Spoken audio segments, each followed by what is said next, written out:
আল্লাহর হাবিব বলেন, আল্লাহি ইন্নী লা আস্তাগফিরুল্লাহ ওয়া আতুবু ইলাইহি ফিল ইয়াউমি আকসারা মিন ৭০ মাররা। আল্লাহর নামের কসম, আমি রাসূল প্রত্যেক দিন ৭০ বারের বেশি আল্লাহর কাছে তাওবা করি এবং ইস্তিগফার করি। সুবহানাল্লাহ। ভিন্ন বর্ণনায় আছে, আল্লাহর হাবিব বলেন, ইয়া আইয়ুহান নাস তুবু ইলাল্লাহ ফাইন্নী আতুবু ইলাইহি ফিল ইয়াউমি ১০০ মাররা। ও মানব সকল, তোমরা বেশি বেশি আল্লাহর কাছে তওবা করো, আমি রাসূল প্রত্যেক দিন ১০০ বারের বেশি আল্লাহর কাছে তাওবা করি। সুবহানাল্লাহ। ভিন্ন বর্ণনা আছে, সাহাবীরা বলেন, আল্লাহর হাবিব এক মজলিসে বসা, আমরা গুনলাম, আল্লাহর হাবিব ১০০ বারের বেশি এই কথা বলে তওবা করলেন, রব্বিগফিরলি ওয়া তুব আলাইয়া ইন্নাকা আনতাত তাওয়াবুর রহিম। রব্বিগফিরলি, আপনি আমারে মাফ করে দেন হে আমার রব, ওয়া তুব আলাইয়া, আপনি আমার তওবা কবুল করেন, ইন্নাকা আনতাত তাওয়াবুর রহিম, নিশ্চয় আপনি তওবা কবুলকারী, অতিশয় ক্ষমাকারী। ও রব, আপনি আমার উপর রহম করেন, তওবা কবুল করেন, ক্ষমা করেন। সুবহানাল্লাহ। আল্লাহর হাবিব বলেন, তুবা লিমান ওয়াজাদা ফি সাহিফাতিহি ইস্তিগফারান কাসীরা। সৌভাগ্যবান হবে তারা, কিয়ামতের ময়দানে মর্যাদাবান হবে তারা, যেই মানুষের আমলনামায় বেশি বেশি তাওবা এবং ইস্তিগফারের আমল পাওয়া যাবে। ইস্তিগফার কেমনে করবেন অনেকে সেটাই জানে না।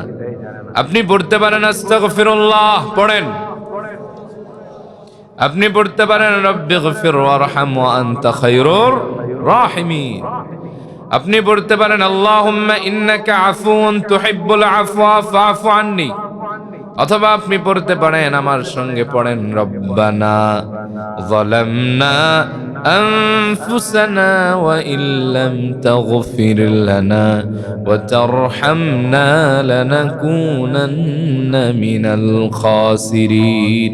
মোহাব্বতে গলা ছেড়ে পড়েন, রব্বানা ظلمنا أنفسنا وإن لم تغفر لنا وترحمنا لنكونن من الخاسرين। অথবা আপনি পড়তে পারেন আস্তাগফিরুল্লাহ ওয়া আতুবু ইলাইহি।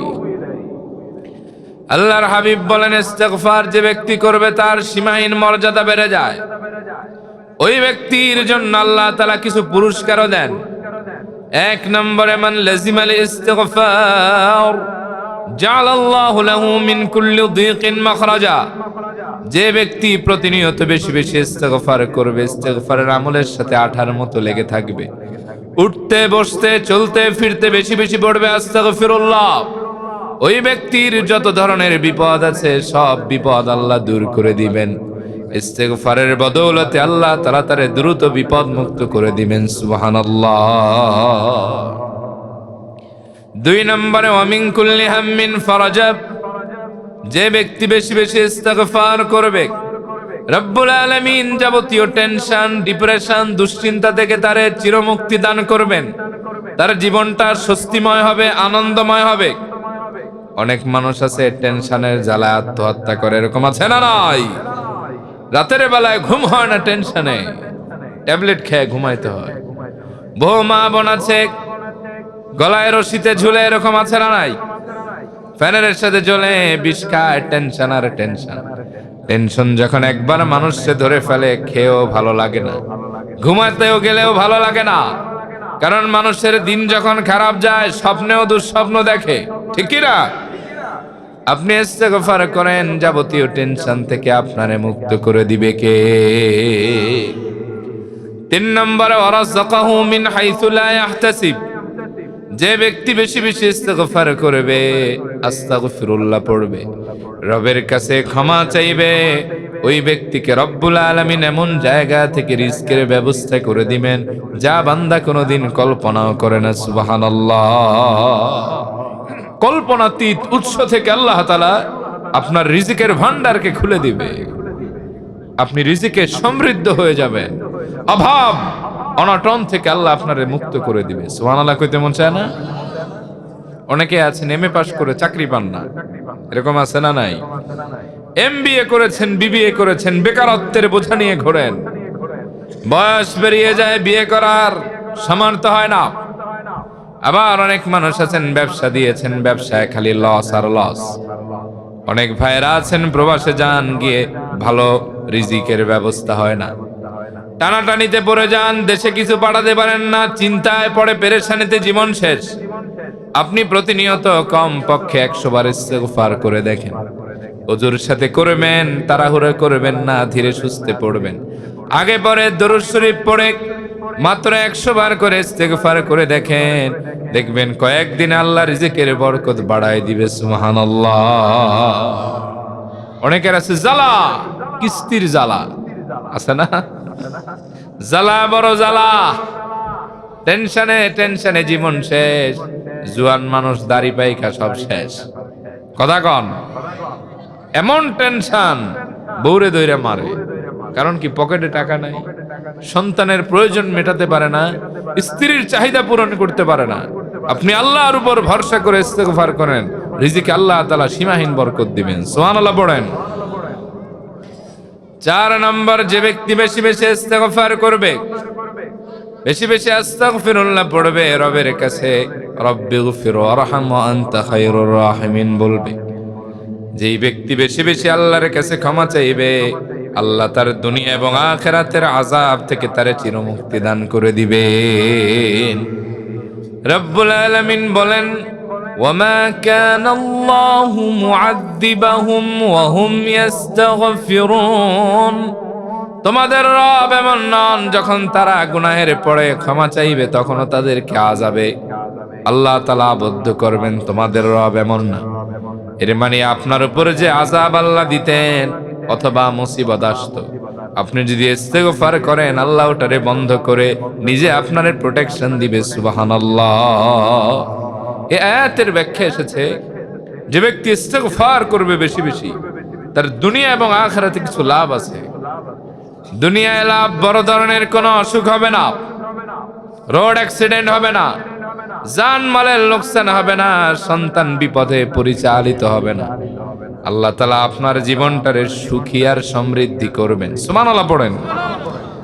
আখিরাতে লাভ হলো ঈমানের সাথে মউত হয়ে যাবে, কবরটায় কোনো আযাব হবে না, কবরটা ইস্তেগফারের কারণে আলোকিত হয়ে যাবে। আখিরাতে আল্লাহ আপনারে নাজাত দিয়ে তার দয়ায় জান্নাত পর্যন্ত পৌঁছে দিবেন। সুবহানাল্লাহ। 5 নম্বর হলো, যে ব্যক্তি ইস্তেগফার করবে বেশি বেশি, আল্লাহ তাআলা তাকে মুস্তাজাবুদ দাওয়া বানিয়ে দিবেন। মুস্তাজাবুদ দাওয়া বুঝেন? অর্থাৎ সে যে দোয়া করবে, দোয়া করতে দেরি হবে কিন্তু কবুল হতে দেরি হবে না। সুবহানাল্লাহ। যা চাইবেন সব কবুল। আপনি তাহলে সুপ্রিম পাওয়ার সমৃদ্ধ মানুষ। আপনার কাছে এমন এক শক্তি আছে যে আপনি দোয়া করলেই কবুল হয়ে যায়। সুবহানাল্লাহ কইতে মন চায় না?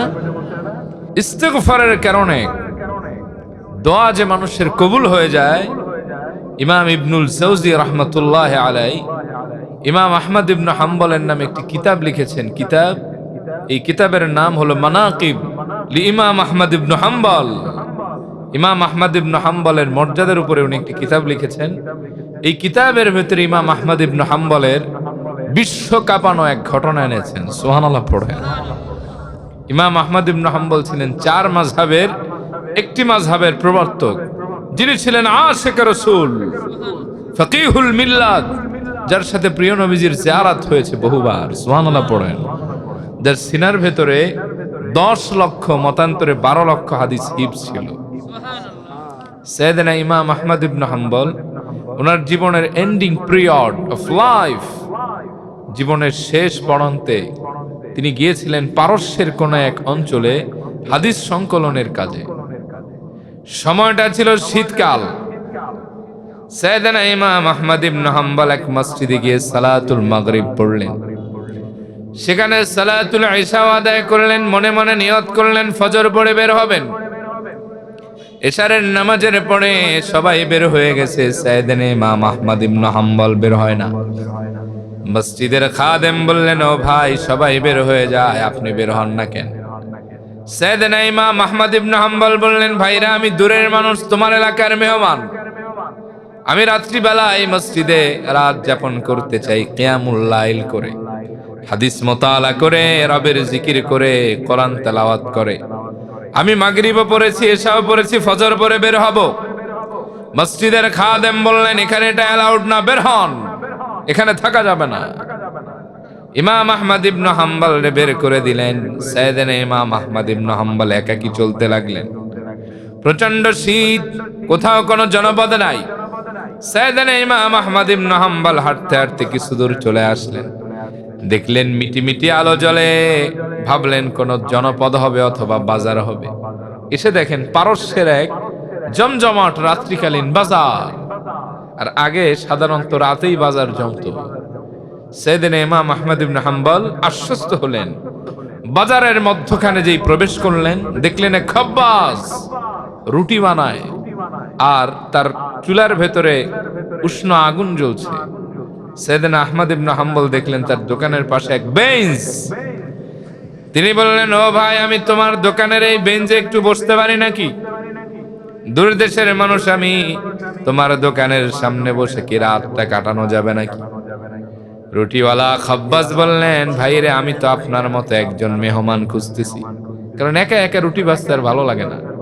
আপনি বসেন, এখানে একটু উষ্ণ তাপের ভেতরে নিজের সজীব রাখেন, আমি রুটি দেই, খান, আর আমার মেহমান হয়ে রাতটা কাটান। সুবহানাল্লাহ পড়েন।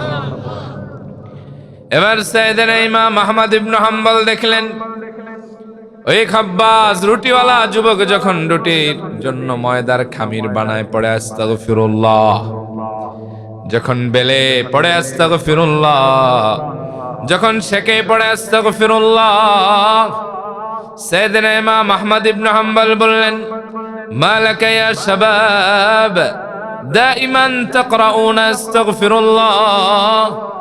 ও যুবক, তোমার কি হয়েছে, এত আস্তাগফিরুল্লাহ পড়ো কেন? বিপদে পড়েছো নাকি? রিজিকে টানাটানি নাকি? নাকি কোনো দুশ্চিন্তাগ্রস্ত? সাইয়েদনা ইমাম আহমদ ইবনে হাম্বলকে যুবক বললেন, না, আমার কোনো বিপদ নাই, রিজিকেও আমার টানাটানি নাই, আল্লাহ আমারে সচ্ছল রেখেছেন, আমার কোনো দুশ্চিন্তাও নাই। আমি প্রতিনিয়ত ব্যস্ত প্রহরে কিংবা অবসরে সবচাইতে বেশি আমার জবান দিয়ে যে বাক্যটা বলি সেটাই হলো আস্তাগফিরুল্লাহ। আস্তাগফিরুল্লাহ আমার পরম সঙ্গী। এবার যুবক বললেন, ও হুজুর শোনেন, ও মুরব্বী শোনেন, আমি আস্তাগফিরুল্লাহ পড়তে পড়তে আল্লাহ আমারে মর্যাদা বাড়ায় দিয়েছেন।